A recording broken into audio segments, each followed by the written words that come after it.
Bonjour, je m'appelle Marie-Claude Barrette et aujourd'hui, je suis vraiment fière de vous présenter Ouvre ton jeu, le petit bébé du podcast qui porte le même nom, parce que chaque semaine, je reçois un invité qui accepte de venir ouvrir son jeu. Et quand on ouvre son jeu, on ne sait pas du tout où on s'en va. Puis je peux vous dire, comme intervieweur, on ne le sait pas vraiment non plus. Ce jeu-là s'adresse aux personnes de 14 ans et plus, prend environ une trentaine de minutes et plus, et ça joue pour 1 à 10 personnes. 1 à 10 joueurs, là, ça va très bien, mais là, je vais vous l'expliquer pour 2 joueurs, parce que c'est comme ça que je le fais dans mon podcast. Donc, si vous écoutez le podcast, probablement, vous êtes intéressé à savoir comment ça se prépare. Si vous êtes l'intervieweur, je peux vous dire, c'est un beau rôle d'être l'intervieweur. Vous allez avoir du plaisir. Première étape, il faut préparer le jeu. Comme vous voyez, il y a des questions de différentes couleurs. Des vertes, des jaunes, des rouges et des mauves. Les vertes, c'est celles qu'on pourrait poser pas mal à tout le monde. Elles sont assez simples à répondre. La réponse peut nous surprendre. Ça ne veut pas dire que la réponse est facile, mais quand je me regarde dans le miroir, je vois, par exemple, c'est une question qu'on pourrait poser à tous, mais la réponse ne sera jamais la même. Les jaunes, ça commence à être un peu plus personnel. On va commencer à savoir, est-ce que cette personne-là, par exemple, on pourrait dire le père que tu es. Ça sous-entend que la personne a des enfants. Et la question rouge est plus personnelle. Par exemple, je vais vous en lire une.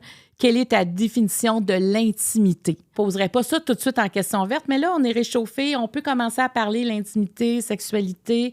On s'entend, il faut avoir installé déjà un climat de confiance. Et les questions mauves, c'est des belles questions. Ça peut être, par exemple, dans ta biographie, quel titre donnerais-tu au chapitre de ta vie actuelle? Bien, les questions mauves, les invités ne sont pas obligés d'y répondre, mais par contre, s'ils décident de répondre, ils ont un privilège. Ils vous posent la question de leur choix. Et aussi, dans le jeu, on a un joker, parce que des fois, ça peut devenir un peu, ça peut secouer des émotions. Des fois, on n'est pas sûr qu'on veut continuer. Si vous dites, OK, t'es sous question, moi, j'arrête ici, on passe à la prochaine question. Et comme intervieweur, vous n'avez pas le choix. On arrête cette question-là et on en pige une autre. Alors, vous devez, comme intervieweur, lire les questions vertes, en choisir 8 où vous savez que votre invité, ça pourrait être intéressant. Vous êtes curieux de l'entendre sur cette question-là. Et il y a 2 questions par carte. Ce qu'on vous demande, c'est d'en choisir une.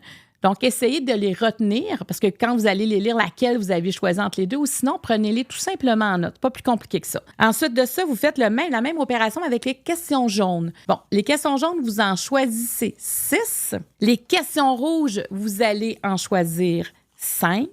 Les questions mauves, vous allez en choisir 3. Donc, quand votre invité arrive, il ne voit pas les autres cartes. Ce qu'il voit, c'est ce que j'ai dans les mains. Je vais commencer par lui donner les cartes vertes. Il va les brasser.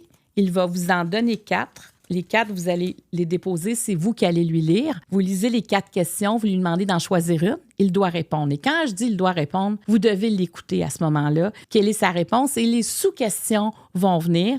Souvenez-vous, on est toujours dans la bienveillance. On n'est pas là pour coincer quelqu'un. On n'est pas là non plus pour régler des comptes. On est là pour comprendre la personne devant soi. Après qu'il ait répondu à sa première question, vous allez en poser une. Il en reste 3. Vous allez en choisir une et c'est vous qui allez lui poser cette question-là. Les questions jaunes, la personne va la faire la même chose, les brasser et elle va vous en remettre 3. De ces 3-là, elle va en choisir une et vous allez en choisir une. Quand vous arrivez dans les rouges, la personne va les brasser, elle va vous en donner 2, vous allez lui lire, elle va en choisir une et là, vous n'en choisissez pas pour elle. Elle répond seulement à une question rouge et si elle accepte toujours d'aller dans les mauves, elle va en tourner une, elle la lit et elle doit répondre à cette question-là. Par la suite, elle doit vous poser une question de son choix, mais surtout, vous devez lui répondre. Vous n'avez pas de joker comme intervieweur. Donc, ça, c'est dans le cas à 2. Maintenant, si vous êtes plus de 2, on l'a dit tantôt, ça peut aller jusqu'à 10 personnes. Bien, la façon que ça fonctionne, par exemple, je vais prendre les cartes vertes, ça part de moi. Bon, on dit dans le règlement que ça pourrait être la personne la plus âgée autour de la table. Il faut trouver de qui ça part.